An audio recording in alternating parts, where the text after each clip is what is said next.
Hello students, तो चलिए आज हम लोग देखेंगे वेतन चैप्टर में बैक क्वेश्चन जो हमारा एक्सरसाइज का सेकंड नंबर क्वेश्चन, सेकंड का अ नंबर टॉपिक देखेंगे। अ नंबर क्वेश्चन को देखेंगे कि उसका सॉल्यूशन किस तरीके से किया जाता है, क्या ही उसका प्रोसेस रहता है, कहाँ कहाँ लोगों को दिक्कत जाता है, सारी चीज को हम एक एक करके समझेंगे। तो शुरू करते हैं हमारा सेकंड नंबर क्वेश्चन।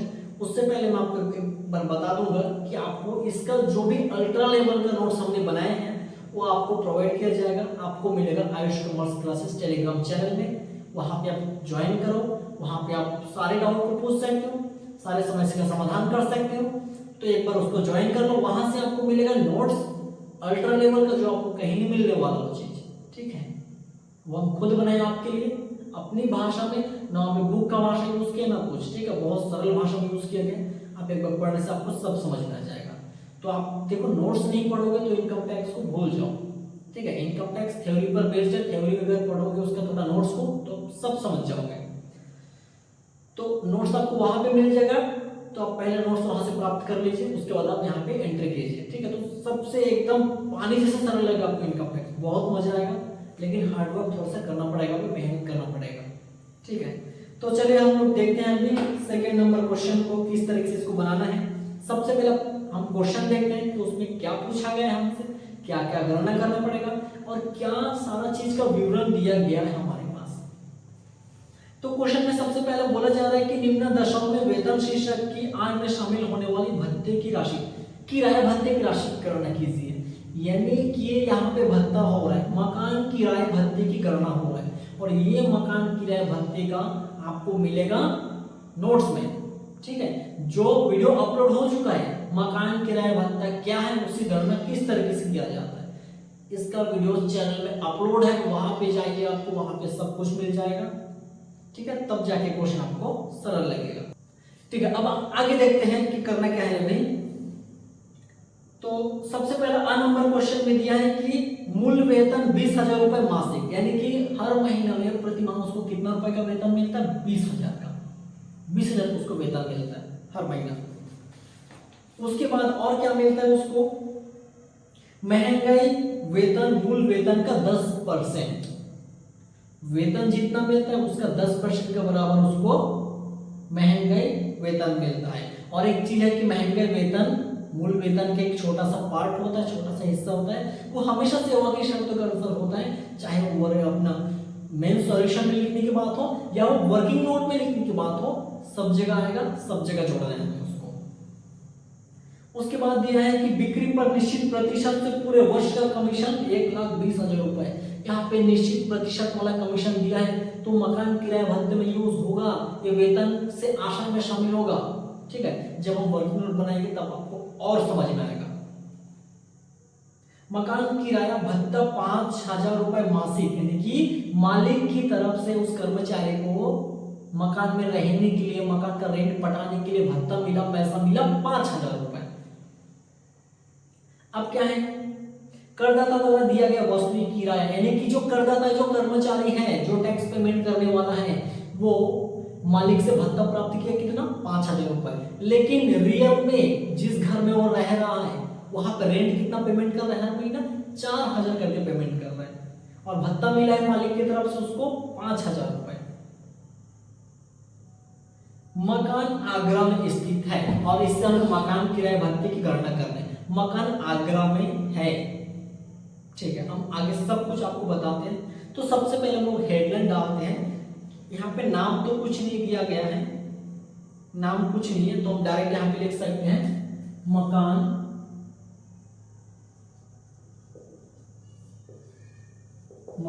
किराया, मकान किराया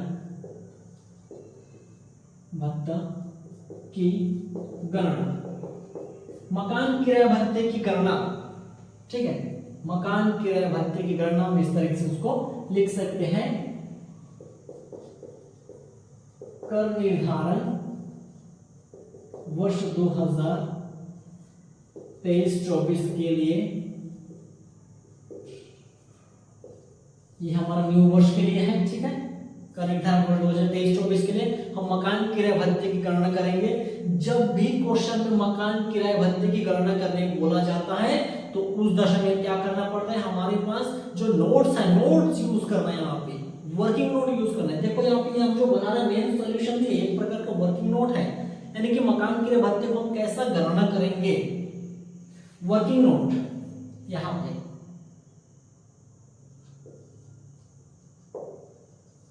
वर्किंग नोट।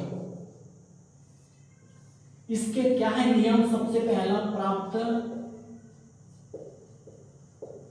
मकान किराया भत्ता, यानी कि मालिक की तरफ से कर्मचारी को कितना रुपए मिला है, मकान का रेंट पटाने के लिए कितना पैसा मिला है। भत्ता मतलब क्या है, अनुलाभ मतलब क्या है, किसी को समझ नहीं आ रहा है तो वीडियो देख लो, सब वीडियो अपलोड है लाइन से, पहले उसको देख लो तब आपको समझ में आएगा।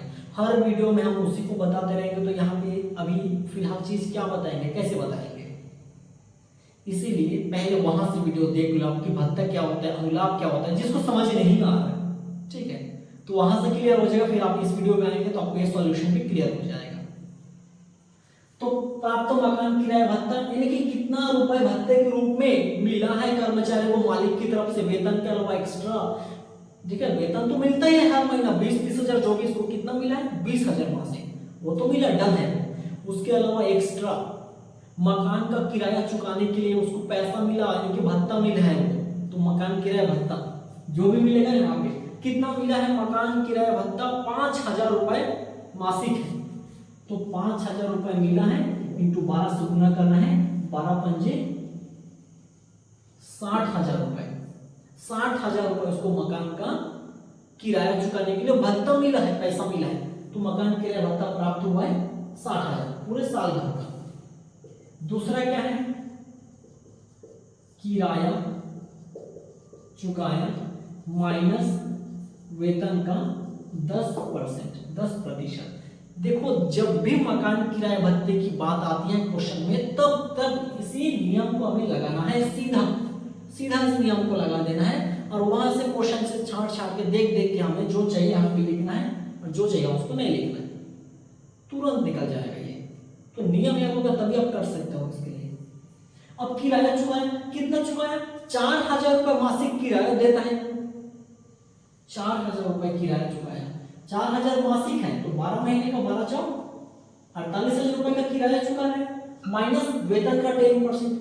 यहाँ पे है जितना सारा झमेला वाली बात है ना, यहाँ पे है वेतन का 10%। ये वेतन का मतलब क्या है, वो जो 20,000 पर मंथ मिलता है वही वाला वेतन है क्या, वो वाला वेतन नहीं है।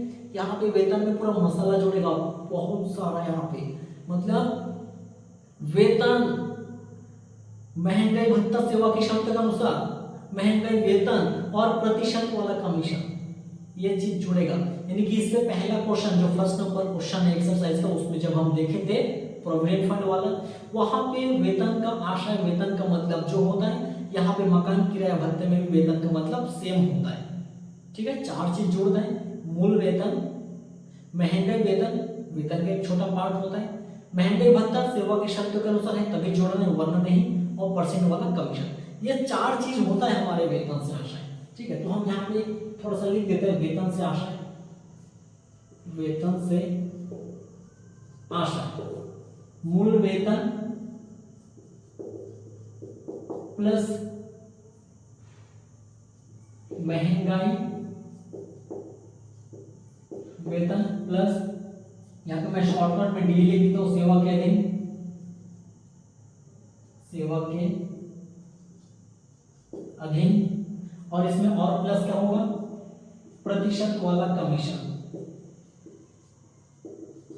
ये 3-4 चीज जुड़ के बनता है ये वेतन। इन चारों चीजों को हम जोड़ेंगे, इस मसाला को पूरा हम जोड़ेंगे तब जाके बनेगा वेतन। उसी वेतन के यहाँ पे 10% काटना है। अब जो लोग इनकम टैक्स में न्यू है वो लोग तो चक्कर खा के गिर जाएंगे, यहाँ पे मामला क्या हो रहा है यहाँ पे, सब तो चक्कर खा के गिर जाएगा, बाप रे क्या हो रहा है यहाँ पे। तो कुछ नहीं हो रहा है, बस नियम पढ़ोगे सब समझ में आ जाएगा, कोई दिक्कत वाली बात नहीं है। मूल वेतन कितना मिला, 20,000 मासिक। अब एक महीने में 20,000 तो 12 महीने में पूरे साल भर में कितना वेतन मिला होगा वहां पे, 12 दूनी, देखो 20,000 अगर एक महीना में, तो 12 महीने में 12 दूनी कितना हो जाएगा, 24 और 4 जीरो 2,40,000 रुपए का पूरा साल भर का वेतन प्लस महंगाई वेतन। महंगाई वेतन क्वेश्चन में दिया है क्या, महंगाई वेतन मूल वेतन का 10%। मूल वेतन कितना है हमारा 2,40,000, इसी का 10% होगा क्या, महंगाई वेतन। अब इसका 10% का मतलब 2,40,000 का 10/100 0 0 0 0 हो गया, ऊपर नीचे 2 जीरो कट गया, अब बच गया कितना 24,000 रुपए। ये क्या हो जाएगा हमारा महंगाई वेतन, यानी कि 2 लाख का 10% 24,000 रुपए ये हमारा महंगाई वेतन हो गया। अब क्या है, अब है डीए। डीए का मतलब होता है डियरनेस अलाउंस, जिसको हम बोलते हैं महंगाई भत्ता। सेवा के अधीन, सेवा की शर्तों के अनुसार है तो ही लिखना है, वरना नहीं लिखना है। यहाँ पे महंगाई भत्ते के बारे में कुछ बोला है क्या, महंगाई वेतन बोला है और बिक्री पर निश्चित परसेंट से कमीशन बोला है। महंगाई भत्ते का नामो निशान नहीं है, तो महंगाई भत्ते को हम नील कर देते हैं, डियरनेस अलाउंस यहाँ पे नहीं है। अब आएगा परसेंट वाला कमीशन। परसेंट वाला कमीशन में बोला है कि निश्चित 10% से 10% पर निश्चित, अच्छा ठीक है, बिक्री पर निश्चित प्रतिशत से पूरे वर्ष का कमीशन मिले 1,20,000 रुपए। हम सेकंड नंबर क्वेश्चन का ए नंबर को देख रहे हैं, ठीक है, उसमें बिक्री पर उसको कमीशन मिला पूरे साल भर का 1,20,000 रुपए। अब यहाँ पे 2,40,000, 24,000 और 1,20,000 टोटल कितना हुआ है, जोड़ो यहाँ पे। सबसे पहला 2,40,000 रुपए का, उसका 10% जो महंगाई वेतन आएगा 24,000 का, उसको जोड़ो। उसके बाद 1,20,000 रुपए का कमीशन और जोड़ दो, तो कितना आया 3,84,000 रुपए का। तो टोटल आया 3,84,000, ठीक है। 3,84,000 क्या आया है, वेतन। क्या आया है यहाँ पे, वेतन आया है। सभी को मिला के क्या बना है, वेतन। इन 3-4 चीजों को मिलकर एक वेतन बनता है। तो यही सबके लिए झमेले वाली बात हो जाता है। जो अच्छे से ध्यान से देखता है, जो थोड़ा पढ़ता है, थोड़ा सा मेहनत करता है, उससे बन जाता है। और जो बहुत आलसी होते हैं ना, जो हमारे हिंदी मीडियम वाले ज्यादा कोड़िया होते हैं आलसी, उन्हीं लोगों को दिक्कत जाता है। वो लोग पढ़ते नहीं है, ध्यान से देखते भी नहीं है। यहाँ पे जो टीचर कर रहा है उस चीज को कोई अगर इस तमाशा में बैठ के देखेगा, वो भी पूरा समझ में जाएगा, वो भी समझ जाएगा। लेकिन ये लोग बैठ के यहाँ पे देखना भी नहीं चाहते, तो कौन क्या कर सकते हैं। इन लोगों का फेल तो इन लोगों का निश्चित होना है। अब यहाँ पे वेतन का 10%, वेतन आया था 3,84,000 का। उसका अगर हम यहाँ पे 10% काटेंगे 0 0 0 0, 2 जीरो ऊपर नीचे कट गया, और बच गया कितना 38,400 रुपए का। 38,400। अब 48,000 में 38,400 को माइनस करेंगे तो कितना बचेगा, 48,000 माइनस 38,400, 9,600 रुपए यहाँ पे बचेगा, ठीक है। ये मिटाना पड़ेगा यहाँ से।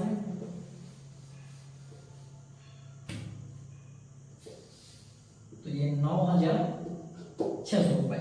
इसके बाद तीसरा कंडीशन क्या है, देखो मकान किराया भत्ता को निकालने के लिए, देखो मकान किराया भत्ता, सबसे पहले थोड़ा सा और इसको बता दो। मकान किराया भत्ता आंशिक कर भत्ता होते हैं। जितना भी भत्ता हमें मिलेगा उस पूरा राशि कर रुपये नहीं होगा, उसमें पूरा टैक्स नहीं देना है।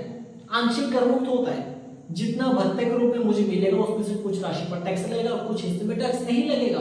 आंशिक कर मुक्त है यहाँ पे। अब कितना राशि यहाँ पे कर मुक्त होगा, कितना कर क्या होगा, वो हमें कैसे पता चलेगा। इस वर्किंग नोट से हमें पता चलेगा कितना कर मुक्त है, कितना कर क्या है। इसीलिए जब भी मकान किराया भत्ते की गणना करना होता है, या क्वेश्चन में कभी भी मकान किराया भत्ते की गणना करने बोला जाता है, तब इन तीनों नियम को उतारना है और उसमें जो जो पूछा जाता है उसी को क्वेश्चन से उठा के आपने लिखना है और बनाते रहना है। जो इस 3 लाइन के नियम को याद नहीं कर पाएंगे, धरती पे बोझ है, मेरा सीधा बात है उसके लिए, ठीक है। अब तीसरा नंबर में क्या है, यहाँ पे वेतन का या तो 40% या फिर 50%। वेतन का कब कब 40% काटना है, कब कब 50% काटना है, ये हमारा नियम है, इतना काटना होता है, या 40% या तो 50%। कब 40% कब 50%, वो निर्भर करता है कि कौन सा शहर में उसको, कौन सा शहर में रहने के लिए घर का भत्ता दिया जाता है, मतलब घर में रहने के लिए, रेंट पटाने के लिए मकान किराया भत्ता दिया जा रहा है, कौन सा शहर में, कौन सा शहर है जिसमें वो रह रहा है घर में और उसका रेंट पटाने के लिए मालिक से उसको भत्ता मिल रहा है, कौन सा शहर है, नाम क्या है। अगर दिल्ली, मुंबई, चेन्नई, कोलकाता, ये बड़े बड़े 4 शहर में से कोई भी शहर में उसको वो घर उस शहर में वो रहते हैं जहाँ पे रेंट पटाने के लिए कंपनी की मालिक से, अपने मालिक से उसको भत्ते के रूप में पैसा मिलता है, तो 50% लगेगा। 50% कब लगेगा? 4 शहरों के लिए, दिल्ली, मुंबई, चेन्नई, कोलकाता, इन 4 शहर के लिए 50%। उसके अलावा हमारे भारत देश का कोई भी शहर हो 40%। अगर क्वेश्चन साइलेंट है, कुछ शहर का नाम नहीं दिया तो भी 40%। ये चीज याद रखो अच्छे से। कोई भी शहर नाम सम शहर दे दिया 40%। दिल्ली, मुंबई, चेन्नई, कोलकाता, इन 4 बड़े शहरों का नाम दिया तो ही 50% काटना है वेतन का, वरना हमारे भारत देश का कोई भी शहर हो उसके लिए 40%। क्वेश्चन में बिल्कुल साइलेंट है, कौन सा शहर है कि नहीं है, तो भी उसके लिए 40%। अब वेतन, अब यहाँ पे क्वेश्चन क्या बोला? आगरा। अब आगरा दिल्ली के आस पड़ोस का हो सकता है, हमें क्या पता, दिल्ली प्रॉपर नहीं बोला मतलब 40%, सीधा बात, एक बात में क्लियर उसका 40%। वेतन कौन सा लेना है? यही वाला वेतन लेना है जो यहाँ पे मसाला बन के आया था, यही वाला वेतन लेना है। 3,84,000 का 40%,